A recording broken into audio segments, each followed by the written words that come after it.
El país asistió ayer a una jornada de diálogo donde el gobierno ha terminado cediendo prácticamente a todas las peticiones del movimiento indígena. Y ante esto la pregunta que surge es: ¿por qué se demoraron tanto si de todas maneras iban a acceder a los pedidos? Le trasladamos la inquietud al economista Esteban Bernal, ministro de Inclusión Económica y Social. Buenos días, ministro. Bienvenido a Contacto Directo. Buenos días, Lenin. Gracias por la invitación. Yo creo que más allá de pensarlo como una demora, creo que el gobierno nacional ha sido receptivo, tolerante, ha entendido claramente que una política pública no está escrita en piedra. Y en ese contexto, Lenin, lo que hemos hecho es ser flexibles ante un clamor ciudadano y hemos buscado los mecanismos para que esa mediación tome un efecto para devolverle la normalidad al Ecuador. Pudieron ser flexibles antes, ministro, porque si tomaban estas decisiones, si iban a ceder a final de cuentas, cedían al día 1, se ahorraban decenas o centenas de millones de dólares en pérdidas económicas, heridos, personas que han fallecido, bienes públicos y privados que han sido vandalizados, en fin, un sinnúmero de cosas que usted bien conoce. Mire, Lenin, los procesos de negociación toman su tiempo. Nosotros fuimos los primeros predispuestos para que esto de aquí tome una realidad tangible para el Ecuador.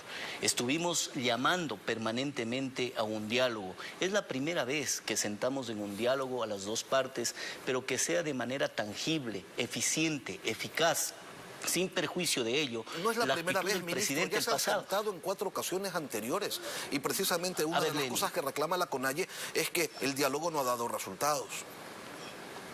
Mire, Lenin, lo que pasa es que cuando existe, de un lado, no diálogo sin imposiciones, uno tiene que también precautelar la institucionalidad y las finanzas públicas del país.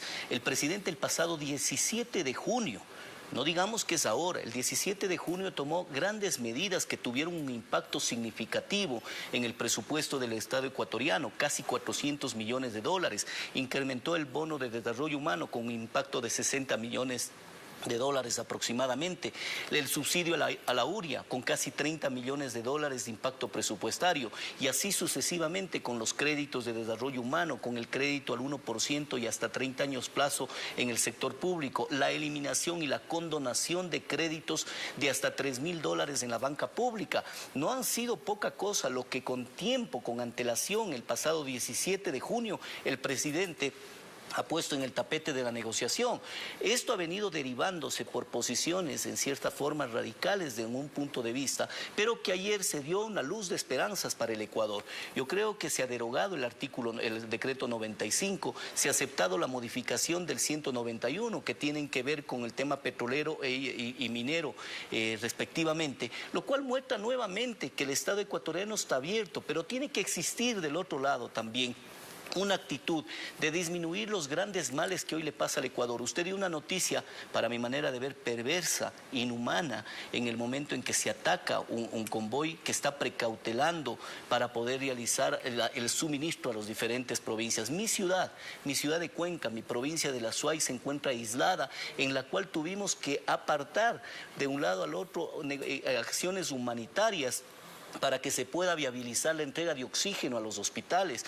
Hoy por hoy, no solamente los sectores productivos están complicados, Lenin, hay que hablar de los sectores vulnerables. Nuestra cartera de Estado no ha podido dar atención a los adultos mayores de la Sierra Centro. Y sobre eso le quiero preguntar, ministro, porque se ha impuesto la narrativa de un abandono absoluto al sector rural. Un país acostumbrado a vivir en estado de propaganda pasó de repente al silencio absoluto y entiende que no se ha hecho nada. Su ministerio, ¿qué gestiones ha realizado? ¿Cuánto ha invertido en las zonas rurales? Mire, Lenin, nosotros tenemos un presupuesto para política social de 1.635 millones de dólares. ¿Cuánto se ha ejecutado? De ello, 1.200 millones de dólares están en transferencias monetarias o los denominados bonos. Nosotros damos atención al sector indígena del Ecuador, a 270.000 hermanos indígenas que se sirven o, digamos, forman parte del servicio social que lleva adelante el Ministerio de Inclusión Económica y Social. 177 millones de dólares se destina exclusivamente a esta zona. no se ha desatendido. Se llevó adelante un programa que creo que es único en la historia del país, un programa para disminuir la desnutrición crónica infantil. Usted, Leni, ecuatorianos, han visto que eso esté dentro de la agenda, en donde además la mayor prevalecencia de la desnutrición crónica infantil está en la Sierra Centro, 42% en Tungurahua, 36% en Chimborazo, 35% en Cotopaxi, en donde nuestros niños de 0 a 5 años sufren desnutrición crónica infantil. El Estado ecuatoriano ha destinado 60 millones de dólares para entregar a 85.000 madres gestantes y madres de 0 a 45 días en este lamentable hecho que fue un descuido de años, de décadas, y que hoy nos ubica en el segundo país de la región, solo por debajo de Guatemala, por encima de Haití, Ministro, por encima de Venezuela. Esa es una realidad de una política social y de Estado que no la están reclamando y que debería formar parte de la agenda de discusión. ¿pero se pudo hacer más? A estas alturas del partido, ¿reconocen quizás en el gobierno como un error el haber apostado todo al ajuste de las finanzas públicas en lugar de haber hecho un ejercicio más equilibrado con los dineros del Estado? Siempre una situación como la que hemos vivido nos lleva a hacer una retrospección, una retroalimentación. Es probable que necesitemos, digamos, se ha discutido al interior del gobierno que necesitamos hacer un redireccionamiento en cuanto a política pública, siendo receptivos, insisto, siendo de aquellos gobiernos que no entendemos que aquella política pública esté escrita en piedra. Pero yo le debo mencionar, Lenin, que para nosotros ha sido muy significativo la política social. Se incrementó el presupuesto consolidado en educación por encima de los 540 millones de dólares. Eso no se ha discutido. Nosotros mantuvimos, es más, incrementamos en casi 78.000 nuevos núcleos familiares que son beneficiarios del bono de desarrollo humano y concomitantemente beneficiarios del crédito de desarrollo humano.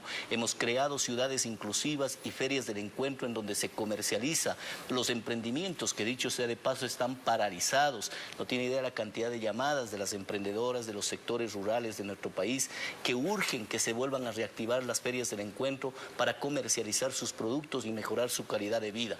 Es cierto, falta mucho, hay mucho por hacer. Llevamos 12 meses y más en el gobierno nacional, en el gobierno del presidente Lasso.